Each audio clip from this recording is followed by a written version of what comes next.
it is wonderful to pray and watch God work through them, and He is doing great things through this family. So we get to hear from 3 generations of virtues today.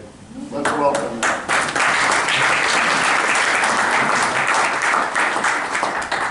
Thanks, Jim. Well, it's good to be here. You guys are some of our favorite people here. And so it's fun to be here and see faces that, you know, I've known for a really long time in some cases. So it's a blessing to be here. I'm excited that I'm not the only one sharing today, because that was some of the joy of this particular experience, was bringing my dad and my son, the experience that was together. But I do hope, my prayer would be that by the end you would understand a little bit more of what we do. Because it's been really fun, and it's something that God has worked. Because when we first went, we went for, well, it depends on who you ask. My wife went for 1 year, I went for 2. And so that middle part was a little hard when we were trying to make that decision, but we had no idea what God had in store for us when we went by faith. Just to see, we felt like God was saying, see what I'm doing over here. And we went to learn and see, and God had so much more. And so we're thankful for that. And it's been 2.5 years since we suddenly had our lives tossed up, and we've been here, and it's weird that it's been 2.5 years, but in some ways we feel like it was yesterday, and in other ways it's been a while. And so, but we're thankful because we get to,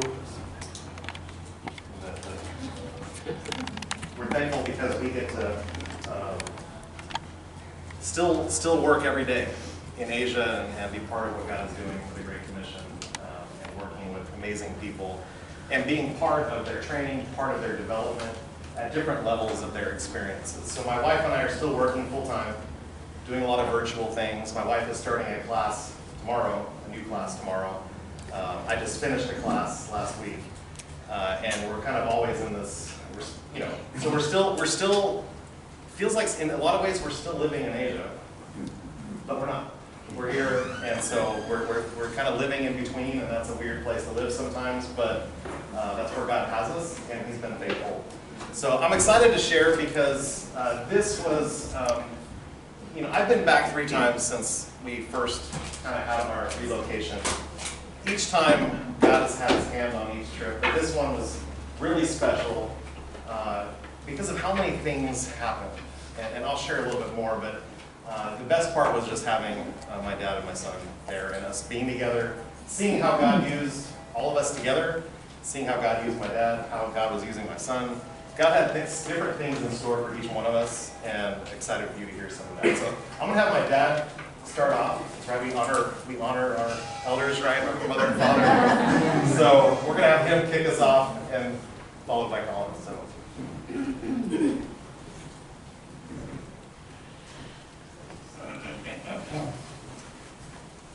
So yeah, it's awesome to be here and be able to talk a little and talk about this trip.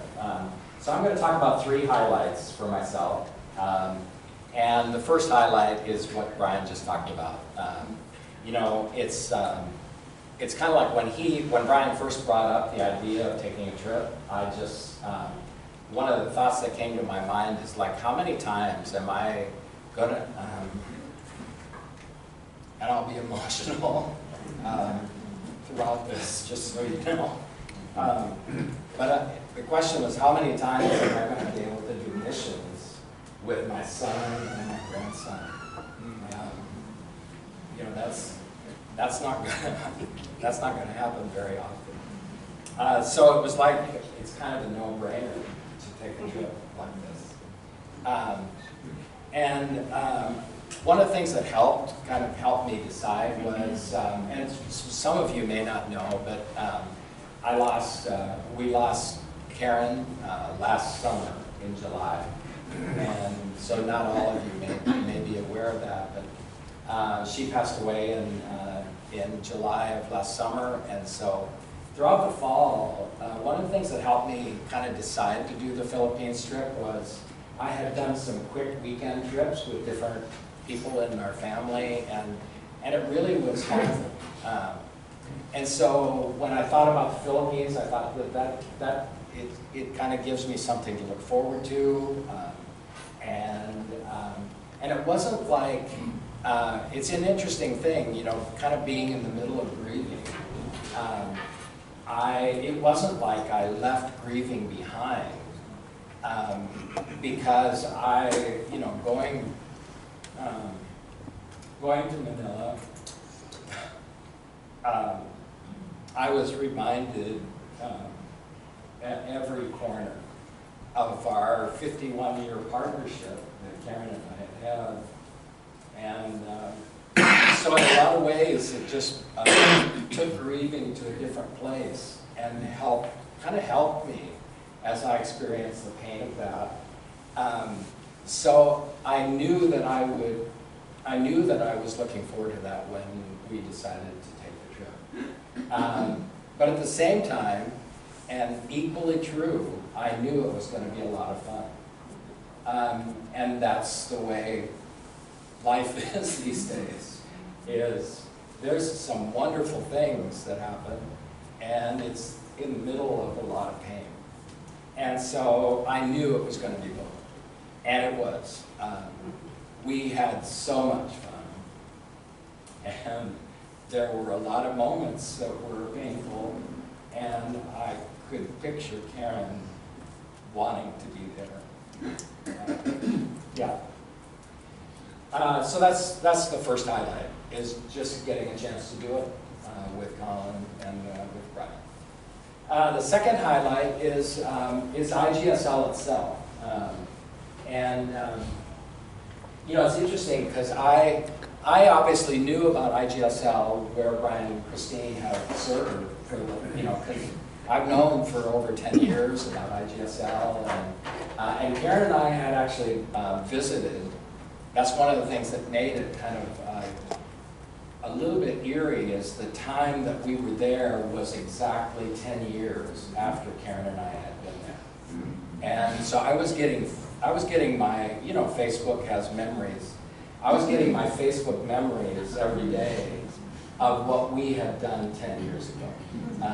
So that's one of the things that was going on.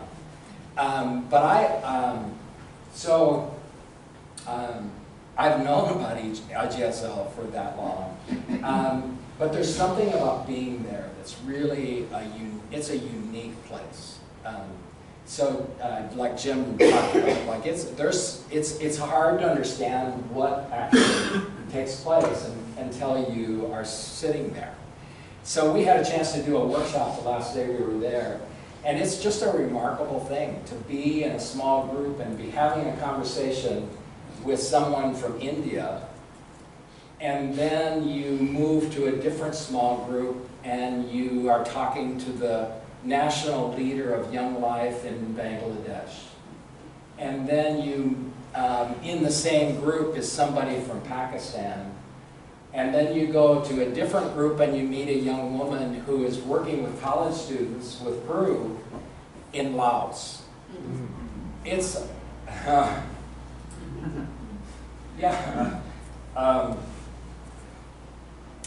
it's an unbelievable experience. Because you see the whole, you know, people from all over Asia who are there, but the amazing thing is the potential that, you know, in a couple of years these people are going to be back in their home country, serving the Lord and serving His kingdom, and so just the potential of having a chance to have input and encourage and care for people who you know will be serving for their lifetime back in their home countries is just an amazing thing. And to see that. And it's something about, like, an organization, you can tell things about an organization when you get to know the leadership. And so that's why I have these two slides. On the right here is us with Tom, who was he is the past president of IGSL. And so we had a chance to have lunch with him, and you know, it's kind of like he's the one has led so many things about this organization, and what he wanted to talk to me he wanted to talk about how I was doing. Well, that's the president of the organization, and there just was a heart that is really an amazing thing to see, and I think it spills over into people caring at the school. And then on the left is Neri. She's a remarkable woman. She served there for a long time. She invests in students. She has stage 4 cancer. And so she she added getting a chance to meet with me into her schedule. It's built around her chemo treatment. It's, yeah. So just getting a chance to watch her and her heart for students and just wanting to invest as long as she possibly can. It was inspiring. I wish all of our staff around the world could have a chance to know about like what she's doing. She's an amazing woman. And I'm talking too long. But the third highlight is I have, just through a unique opportunity, I've had a chance to, over the last couple of years, invest in some young staff in the Philippines. It's just it's kind of like, it's so out of the blue in some ways that it's hard to even describe. But all that means, but it does mean that I've been meeting regularly with a group of staff over there, and kind of coaching them unofficially, and it has been one of the most fun things for me because I love young leaders who are developing, and so you get a chance to see. Brian and I had a chance to spend a morning with them and then have lunch with them, and so getting a chance to meet in person after already have been meeting with them for a couple years was just a real treat. And these are people who, what's fascinating is all of these except one, I'll just point her out. This is Etta. She serves on in a different area of the Philippines. All of the rest of them serve in Manila. And what's really amazing is that they got involved in cruise ministry not in Manila, but in a kind of a more rural area, and where there was a sense of community and home.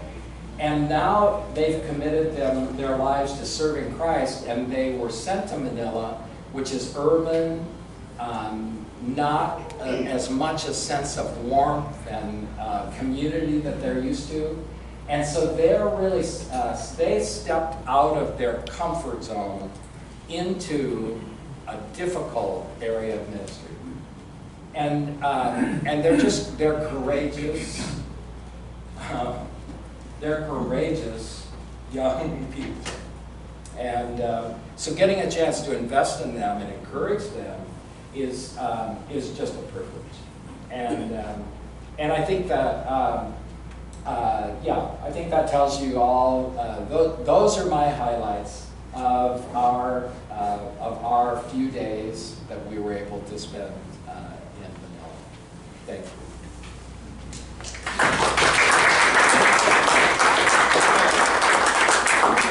Leave some space for questions in a bit, but just wanted to reiterate a couple things and things that were fun for me. That watching Neri and my dad together was really fun for me, because Neri is a good friend of mine and I've watched her journey and the way they connected, but also there were kindred spirits in the Great Commission related to field ministry and working with young people, especially in the 20s. That's not a gift I had. Like, I don't particularly enjoy the 20, 21, 22. Like, I didn't, that's why, at some point I knew it was time to move off of campus and into a different world. My dad was still going on campus in his 50s and 60s, and it's a gift. It's a real gift. But he and Neri shared that passion. So Neri, she was the first one we saw. Like, they landed to the airport. I was there a week earlier within an hour of them arriving, she was at our door. She was ready. But she also had him in the studio. So my dad spent part of his week filming lectures in a studio that are now going to be part of some of our master's programs and training our students into doing field work, evangelism, how to launch ministries in campuses and organizations and different things. And so that one little week, it's going to live on. Who knows where she takes it, but that was super fun. So, okay, next up, we're going to bring up Colin. So just some context, we had him half the week. We were doing things at IGSL, and then we shipped him off, and then half the week he was just running around Manila doing different things. So I'll let him share, but he kind of has two worlds there, kind of the IGSL world and then the world kind of where he went to school. So why don't you come on up and,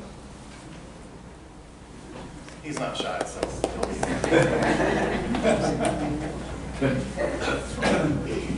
Hey everyone, I'm Colin. I feel like I know a lot of you. I'm so excited to get to talk about this trip because this trip is so awesome. Like every time I think about it, like the word that comes to mind is like a trip of a lifetime. Because there's really nothing that can compare to how unique this trip was. And not just because I got to go on a trip with my dad and my grandpa, yeah, that's awesome. But also because it was like a sense of closure. And I can explain that a little bit. That when we moved back from the Philippines, it was because of COVID, right? And because COVID made us come back, it meant that we couldn't say goodbye to the community, to our life. So I couldn't say goodbye to my friends, my best friend, my school, my dog, my life.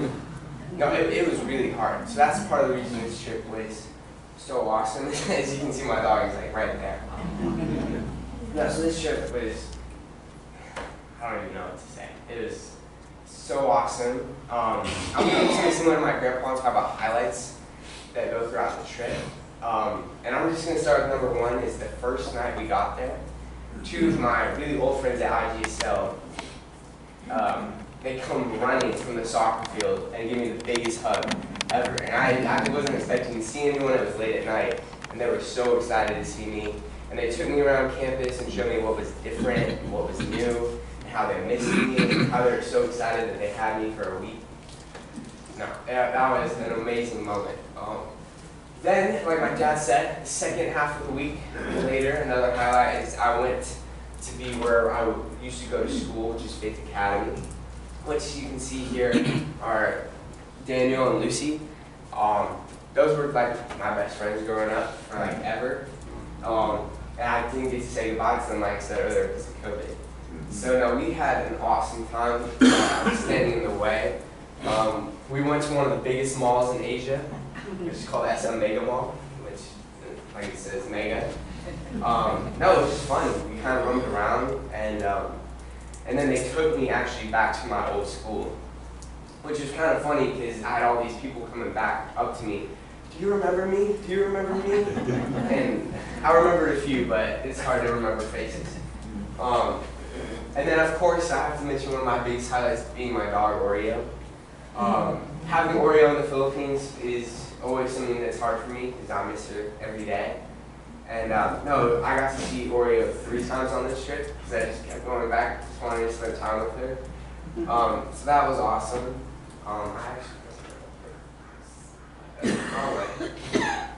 Okay, now we're going to talk into some other highlights of this trip. Oh, these are my friends that I was going to say at the beginning, Simeone and Manu. And these are the friends that came running from the soccer field to give me a big old hug on the first day. Next, I want to talk about when I went back to IGSL after my time at Faith Academy. There's a boys' small group, like Bible study on Thursdays, that they had me be a part of. So that was just so fun, because it just felt so familiar, and it felt like what it was like when I was growing up. Like you can see here in that picture when I was little, and just that same kind of community. So I also have to point out there's a basketball photo. I do love playing sports, and part of what's so good about IGSL is that they have a great community, and part of the reason they have such a good community is because they do these basketball events. Like Thursdays they have volleyball night, and Fridays they have basketball. And it was so fun just getting to play and have fun with them. And that was like a huge highlight, just getting to mess around and just kind of be myself. And everything just, it felt so normal. It felt very normal being back, and it was awesome. I also have to point out Helen. She's one of my great, I'm just gonna say one of my friends, I guess, even though she's a lot older than me. But it was so fun. She came running out, a lot of people did when they saw me, coming running out of the elevator to come and find me and say hi. And no, it was awesome. So no, this trip was, like I said, a trip of a lifetime. And I'm so grateful I had this opportunity to get some closure, to say goodbye to friends and see my dog again. So no, because there was just a lot of pieces that felt like they just kind of been left off on a bad note that never got fulfilled in a sense. So no, this trip was awesome, and getting to do it with my grandpa and my dad made it even more special. And no, it was an awesome trip. Thank you.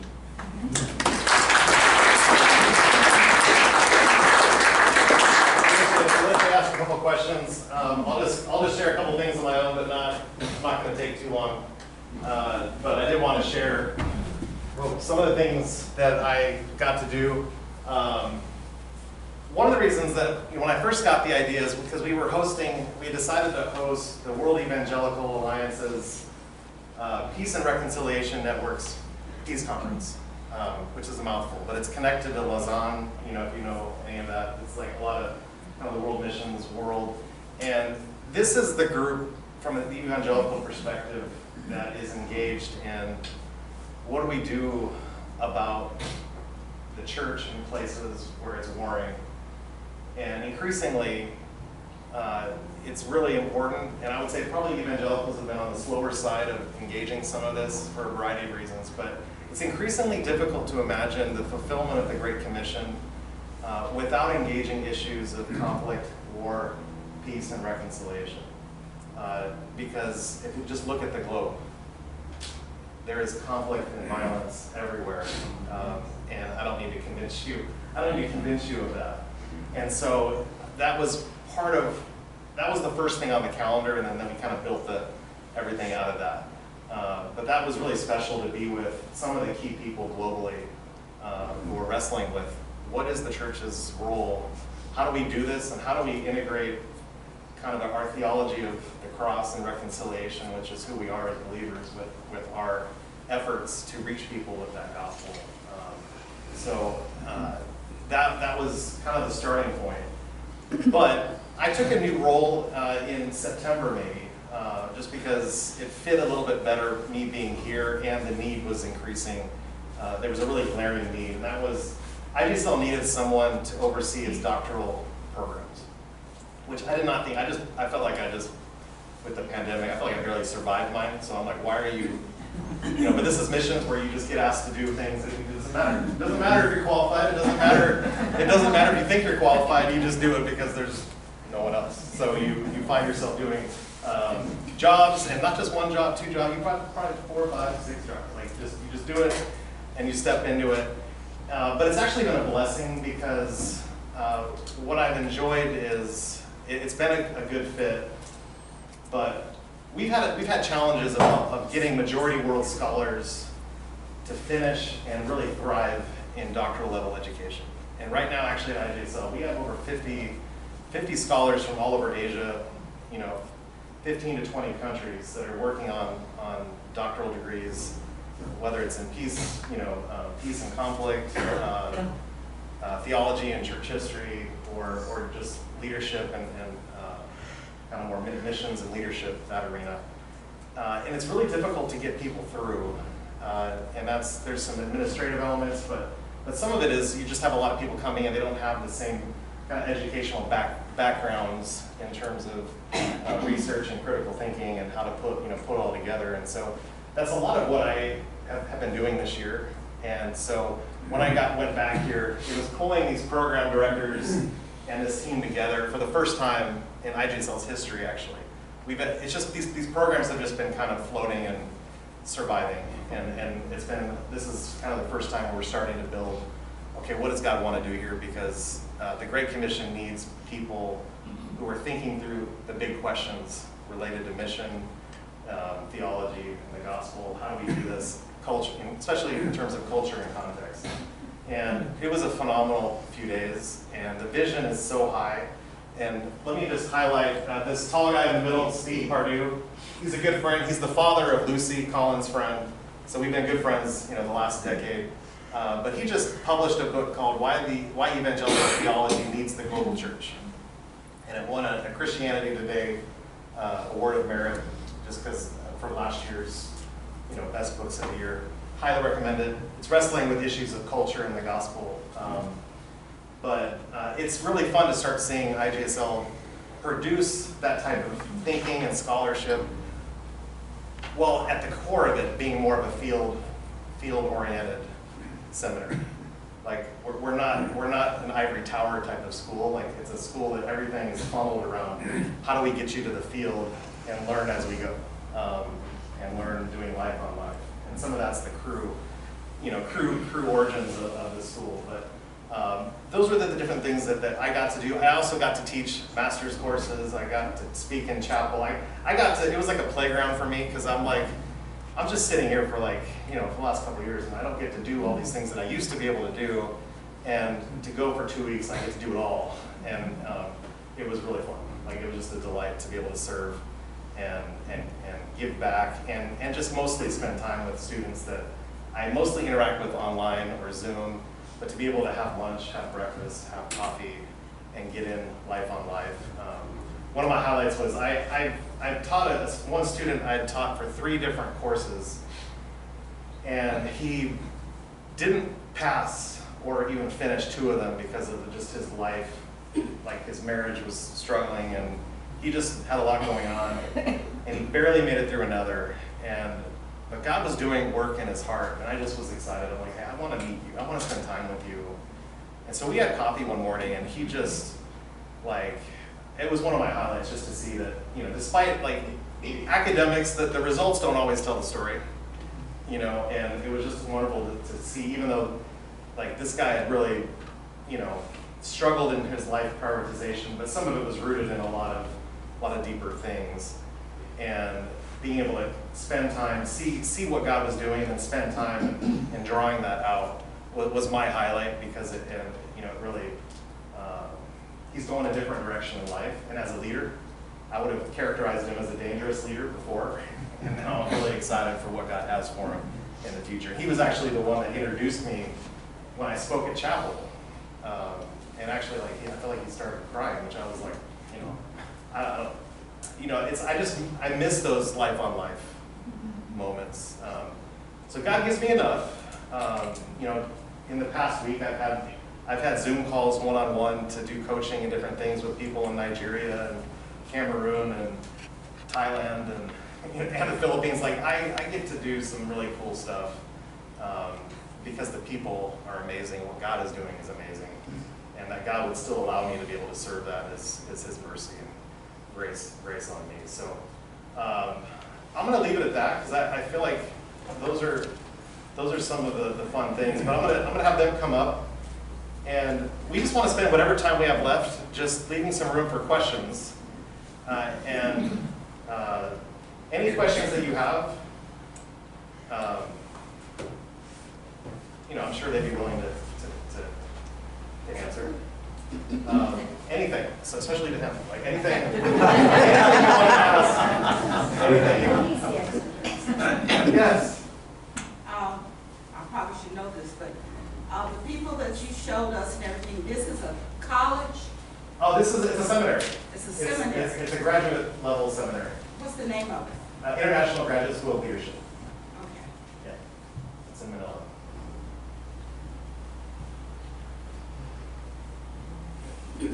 Now, what is Crew's relationship with IGSL? Is that just one support, or how? What's the connection there?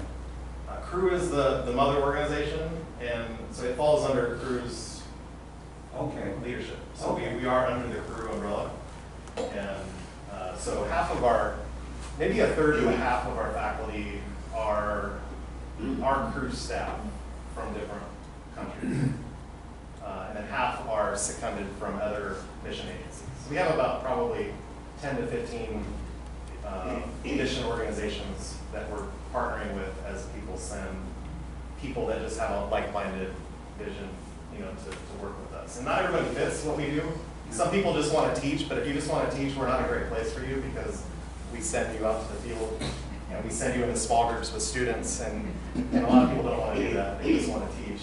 And those people don't usually make it past their little 3-week visit to see and all the stuff we have them do, and they're like, no, I just want to be in the library, and that's fine. And that's fine. There are other places that may take people deeper into those areas, but for us, that organizational mission and DNA is very much part of what the school is, and will continue. How many students are in the seminary at this point? We have, before the pandemic, we were pushing about 300, 350. I think now it's about 250, but I think next year we're looking at a bump. I think it's taken a couple years with the pandemic, but our biggest problem right now, actually, you can pray, is we don't have housing for all the students that are coming in some people have taken a slow track because we're actually still kind of playing catch up with the pandemic for some of our students. And so we haven't sent enough of our students out to make room for new ones. So we're trying to find buildings around us that we can actually buy to convert into more dorm space. So, yes? I'm sorry, I have 2 questions. So I missed what IGSL stands for, what the acronym stands for. That's my first question. Yes, International Graduate School of Leadership. Oh, okay. So it used to be International School of Theology, and that was based on Cru's original seminary, which is in San Bernardino for a while. But that's no longer functional. It's not there anymore. But we changed the name mostly because we had so many students from secure countries, like countries where we need their degree has to have some kind of more neutral name. Like if you think about believers coming to get a master's degree and going back to Pakistan, and when they're doing all their visas and paperwork, what are they, and all the applications. So a lot of that was strategic for our partnerships with those secure countries, getting students to come from them, and also our partners with the Philippine military. So we always have about 10 to 20 officers from various branches of, it's a really strange collection. And so that's why teaching is a real challenge, because like, okay, I'm looking at a church planter in Vietnam and then a colonel in the Philippines Navy. And you're like, what are we're talking about team leadership, and I'm like, what do we, how does this work? But it does, because the people that come in from the military are believers, and they've usually been connected to Cru's military ministry, and so that name helps us strategically in those regards. My second question is, who has his dog? That's a good question right there. That's a great That's fair. In your backpack. I wish. I thought about it. No, so actually, for a lot of the time while we were there, we actually had like a helper. Her name was Octane Ring, and she was actually taking care of Oreo when we first came back during COVID. Originally, we were just coming back for a couple months just to visit and get out of Philippines COVID. But when we didn't come back, her and Oreo really had bonded. So she's still with Octane right now. So. Yeah, she's in good hands, and it would be like taking a child away from his mother right now to do it. Real quick, because I'm a professor and a teacher and we're in a classroom, I have a little incentive for those of you who have asked questions. These are just little Philippine bookmarks. I'll just pass them out, and you can keep firing questions. I was going to ask you a question. So we're new here, and how old were you when you were in the Philippines, and how old were you when you came back, when you went there? Okay, I think I was like 5 when we first went there. And I came back when I was 14. I think 14. Formative years. Yeah. Okay, yeah. Yeah, I know many languages are spoken in the Philippines. Can you get by with just English or just Tagalog, or do you have to learn regional languages as well? I think part of the reason we actually went to the Philippines is because so many people there speak English. So you can easily get by just speaking English. Okay. And also Filipinos are like the nicest people, so they're usually willing to help you out if there's like a miscommunication. Thank you. And that maybe would be helpful to, like the IGSL, everything is in English. So, so people coming from Vietnam or whatever, whatever country they might come from, have to be like reach a proficiency level of English before they start at IGSL. And so they actually have some language learning opportunities for people coming from different countries. Yes. I'm trying to picture what the facility looks like, the neighborhood that they come to learn. Is it a big building? Great. That's a great question. I should have included a photo. It's something that has slowly grown. You know, some of the origins of it were, it started in Baguio. I don't know how much you know about the Philippines, but it's a mountain area, and it was about to shut down, and they felt like the Lord was saying, "You guys need to move to Manila." And they were like, you know, organizationally, there were some forces trying to shut it down, but there was also some people that really sensed that God was saying, "Hey, move to Manila, and this is the future." And that was 3 weeks. They actually moved 3 weeks before the big earthquake in Baguio, way back when, 1989, 90, that killed tons of people. It was a massive earthquake and catastrophe. And if they had stayed three weeks longer, the school wouldn't exist. It would have been died. So there's always been this sense of, and they found a plot of land that had this giant mansion, like, and they bought it. They had some really helpful donors that bought this. They repurposed it. So it's a gorgeous, the central building, the original building, it's a gorgeous former mansion that now is the school library. And over the years they built a dorm, they built another dorm, then they built a building for faculty housing, for Asian faculty, where fundraising is more of a challenge.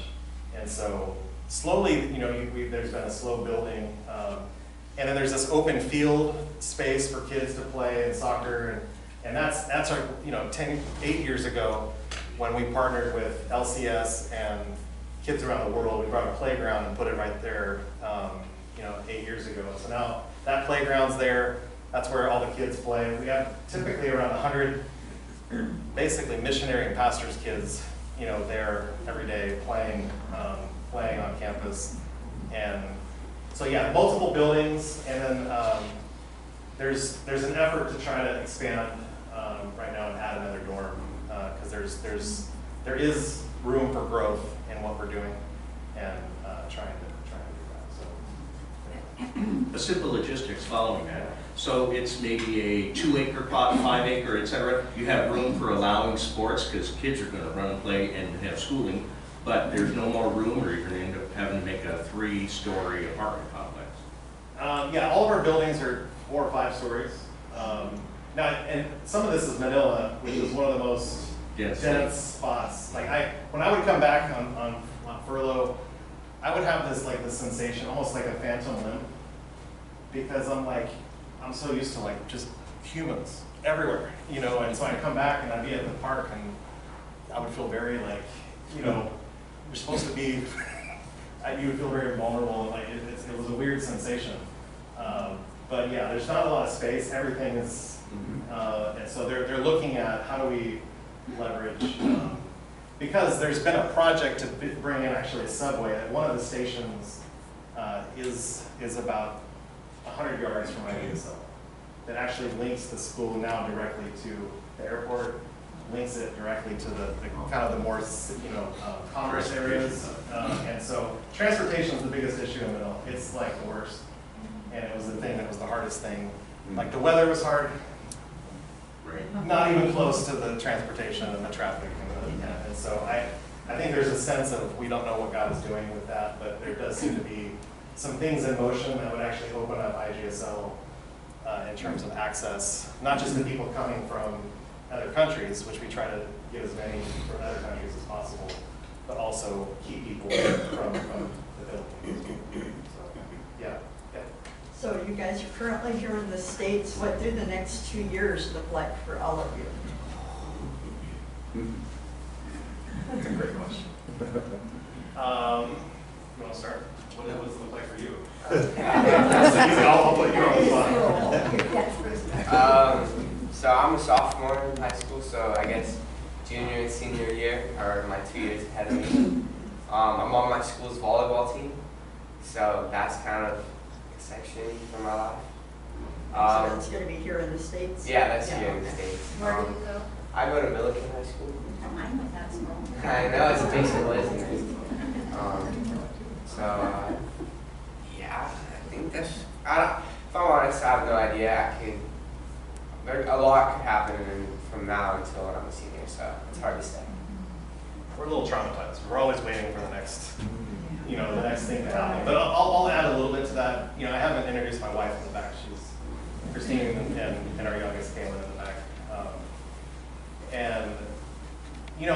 I think we still, it's hard to describe like the cultural reentry journey, and it's a challenge. And this has been the last 2.5 years has been a life-defining journey spiritually in a lot of ways. And I think we're still in it, and we're still doing a lot of praying and discernment work of what's next. Because I think IGSL will always be a piece. And it can be a piece, and we found a way to make it work. But it is hard for us to feel like so much of our life is lived from a distance and not here. And so we are wrestling with how do we do more life on life where we are, and looking and praying for roots, because I think we've lived for a while with shaky foundations and moving circumstances, and that's some of our prayer. I'll share just for me personally, like one of the things that I'm starting to move towards while I'm in this place is I'm starting to try to do a lot right. And that's something I feel like God has been nudging me towards. But the first project, just to convey, is my first project that I've been working on, and I've been getting some help from people, is I've been working on a devotional for missionaries who are going through reentry. Because it's the worst. It's really hard. But spiritually, it's just a time where there's some things out there that help with cultural adjustment and different things, but I couldn't find a lot that was tailored to how do you trust the Lord and walk with Jesus through this kind of major life uprooting. And I felt like I needed to do something that served that need, but also allowed me a chance to kind of harness all the learning and all the things that God has walked me through and the ways He's revealed Himself to me through that. I'm trying to funnel at that, and I'm trying to get a draft by this summer. You can pray for that. I don't know where that's going to go. But I think there's a need. Feels like there's a need. I felt the need, and I couldn't find anything that I really felt like I needed. But anyway, if you feel like you need something and something's not out there, and you have some kind of gift in it, then I guess that means it's your job to do it. So working on some of those things, and then there's some other writing projects. So I'm starting to do a little bit more in that area, but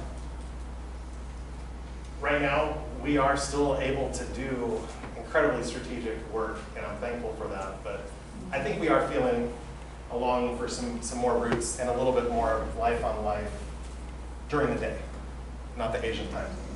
If that makes sense. Did you want to take a stab at any of that? Yeah, I mean, I'm at the stage of life where I have no idea what the next couple of years will bring. Kind of like losing Karen throws up some things into the air that I thought were settled, and now they're not settled. So I don't know. I don't picture going anywhere, but life could change. Who knows? The biggest lesson that I think captures, and I think for different reasons we've all found ourselves in this place some of it's grieving, some of it's transition that I think we're all experiencing in different ways, but learning to just walk with the Lord day by day and just steward what he puts in front of us and just take the next step and keep moving. And it's kind of how we had to walk for a while. And I know many of you know exactly what that was like for one reason or the other. So let me get a couple of these questions up here. Oh, I was just wondering, is the book that you wrote, it's kind of basically what you have been doing, you know, to preparing, educating people to go out and share the gospel from different countries. Or, you know, I guess to get their more highly educated, like doctorate. That's what you do. That's Your what I do. book. The book? Your book. Oh, no, the book. That was No, the book is. something about. No, the book is for missionaries coming back home. Oh. That's what I, that's what I'm okay. that's what I'm working on. Is Oh, okay. is You finished that book, right? no. Oh, that's what you're, yeah. Yeah, that's what I'm working on right now. Yeah, Yeah, that's what I'm working on right okay. now. Yeah. I was wondering, when you get homesick for American culture, can you go to like Clark Air Force Base or the Navy base at Subic Bay or something like that? I'm gonna let him take that one. That is a fantastic question because Subic is one of my favorite places on the planet. Okay. We had a great time there. We swam with dolphins. We had a little bit of time in Subic there. No, there's one store called L'Oreal, and it has a lot of Western items, I'd say. So we can find stuff like Cool Whip. And when we found Cool Whip, we would pour it, and we would take like 12 little things. It's a little thing. We would take 12 of those and freeze them and take them back. No, Subic, it's a very pretty. No, we had a great time in Subic. Yeah. So in some ways, it is like a little bit of Westernization, but it's not the same. But it is a great spot and some place that I'll keep close to my heart. You know. So. Yeah, they're easier. Those places are easier to navigate. But Subic, it is more Western because all the Air Force bases, they have the remnants of American military culture. So when you're there, I got my first ticket. In Subic. I deserved it in Manila many years. But they finally got me. Do you think you'll stay in the United States or go back to Manila? It's a great question. You don't have an answer. I think here's what we know. There's a lot of things I don't know. What we do know is that in this moment, I think seasonally, because of where our kids are at, we're in that teen thing where we're just stability, continuity, like that is something that feels of a high importance to us. And I think even in this season with my mom passing, that I feel like the Lord's made it clear this is where we need to be for the next several years. And so we're trusting the Lord, okay, what does that look like? And after that, like when we hit that empty nest, I don't know. I do know we miss it. I do know we miss it, we love it. It's so much of who we are.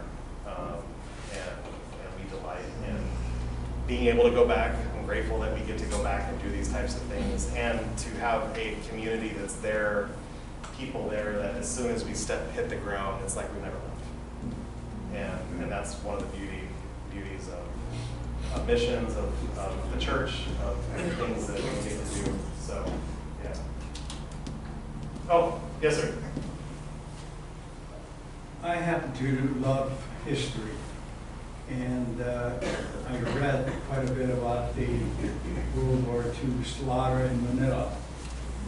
And I don't think we here in the U.S., even though we were the big player there, many of us, probably the majority, do not realize how awful it really was.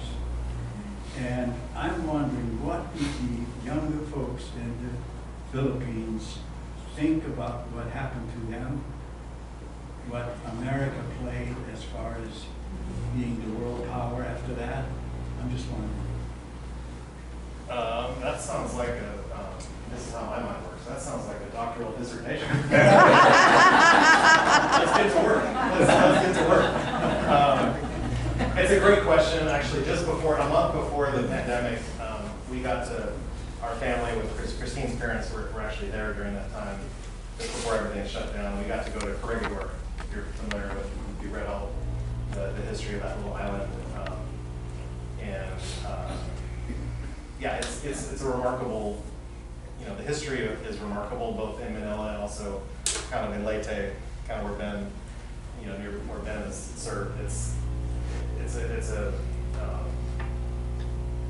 The Philippines it's shaped, not just that season, but they're the last 100 years plus of kind of being colonized and conquered. It's definitely shaped the culture. It shapes the feel and how how things operate, and even how relationships function. And I think my observation is I think so much right now seems to be more informed by the threat of China. That there's a mixed, like I sense there's a desire to be more empowered and free from American influence. But they also there's a sense of security and safety with that influence because of kind of the dynamics right now in politics with China. And China is moving it. And so that, I would say that dynamic is the central one in how people think and feel. But the young people who maybe aren't thinking about China, want to throw the shackles off and be free and do, those who are kind of, reading the news are probably more like, hey, let's not react too heavily to this is an important relationship. And so I would say it's positive in general, but China is the kind of the main shadow in that conversation. Yes. This doesn't have to do with all the things you're talking about with the Philippines, but I wanted to ask your son. He goes to Milligan. I do, yes. And I had the opportunity to listen to their choir not long ago, and it's absolutely beautiful. They are the best singers I've ever heard, and I wondered if you might be a part of that. I am not a part of that. I'm not musically gifted. But I have several friends that are actually in the choir, so that's awesome. I'm glad you enjoyed that. There was a question. There was one. Yes. With all the students coming from different countries, does everybody get along?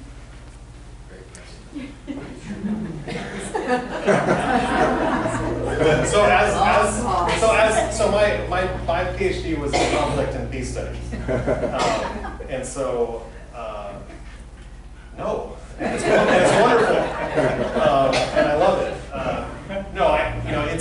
It's a challenge, but that's part of their education. When they are in the dorm, some of the biggest conflict that we see on our campus is about what would you think it's about? Food. It's food. It's people walk into the hallway, and it's like, the smells of India are floating through, and then you have Filipinos who like sweet and sugary, and you have all this. We had a summer mission team that we send out teams in the summer. We actually had two students that they actually got into a fist fight once. Two pastors over food. Over food. So. But as one of the professors, the main professor of conflict and peacemaking and reconciliation, it is amazing. I love it because the opportunities to lean in and press through some of the cultural norms that shape how people typically navigate conflict. We want conflict to happen at our school because we want to be able to kind of walk through them and model and show them how do we do this together in a way that is pushing towards reconciliation. Pushing towards understanding, pushing towards the capacity to do cross-cultural ministry, which you have, like, all of them are in spaces where they could be doing cross-cultural ministry if they had the eyes open and the tools to do it.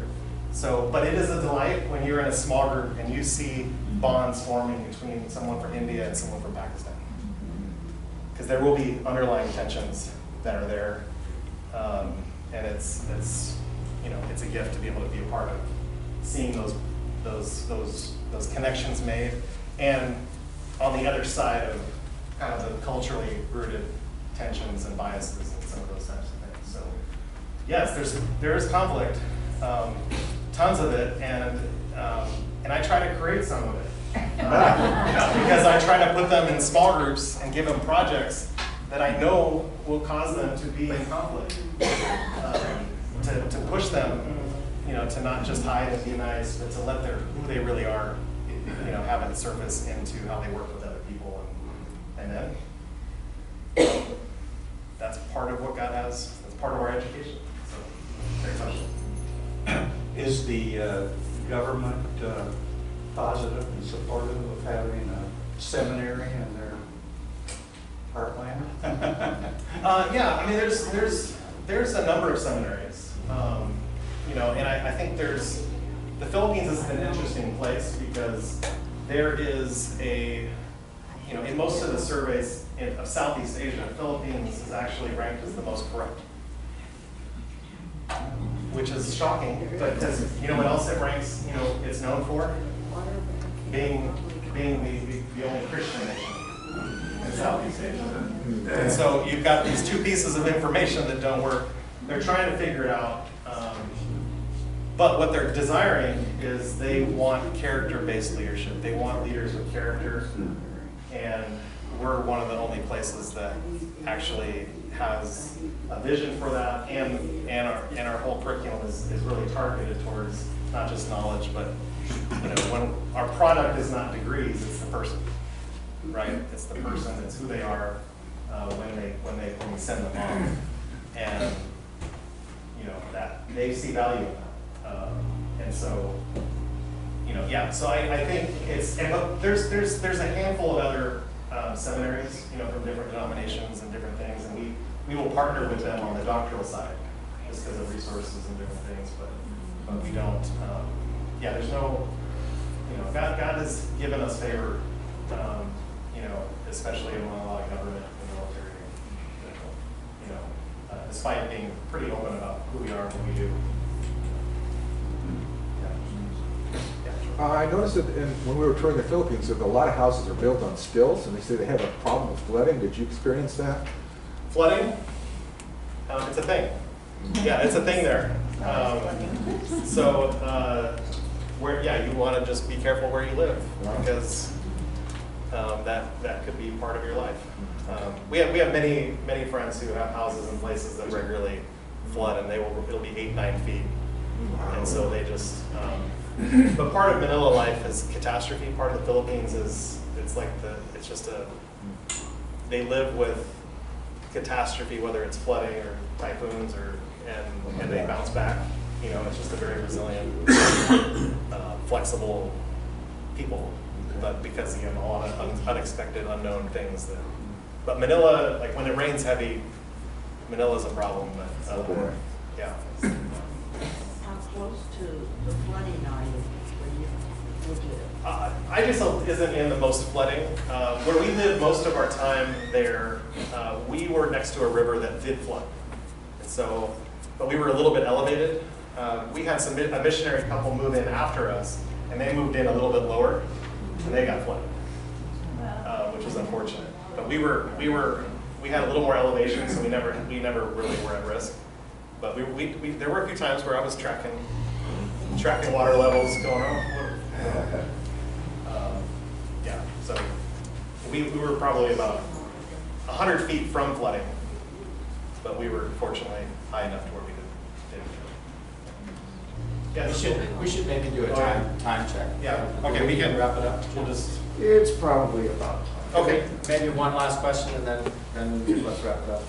Maybe. It's not important. Oh. I was curious, you said it's COVID. Was COVID in the Philippines what made you come home, or did the home-based company say, you have to come home? We were actually recommended to come home, not permanently, but during COVID, a few months in. We actually held off, and we first came back about 8 months into COVID. Because at that point, the pandemic there was different than here. Because we had 8 months where our kids didn't leave the house except for twice. We snuck them out to go through McDonald's drive-thru with Oreo. We all just, everybody was out.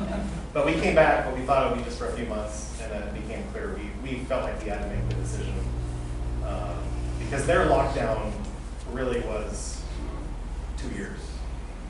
So things didn't go face to face for about 2.5 years after things shut down. And so in the middle of that, we hit a crisis point for our family of we have to, and a lot of it was our daughter at the time was his age now. And we're like, okay, if we don't make a decision here, she could be in a room by herself her entire high school experience. No church, no neighborhood, no just her computer. And we felt like that was not a good idea. And I think God is honored. She's coming back from college this weekend.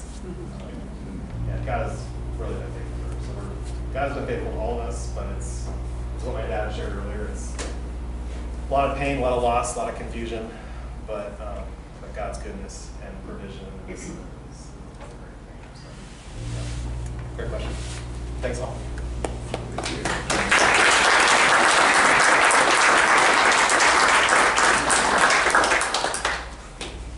Well, let's close. Heavenly Father, we thank you. We are in awe, as always, of how you were at work all around the world in so many ways.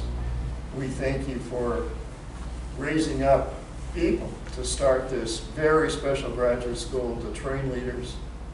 We thank you that the Virtues have been an integral part of that, and we see how you have walked them through the many challenges that none of us could have foreseen. And your work carries on, and you continue to empower them and bless them. And we look forward, God, to seeing you continue to work through them in the years to come. And ask your blessing on them, that you would strengthen them to continue this work from halfway around the world. And continue to face the challenges and meet those challenges and overcome them in your strength. In Jesus' name. Can I just say one thing too? If you want to get added to our email newsletter, just where you can get updates of what we're doing, you can just put your name and email on that sheet in the back. Love to add you.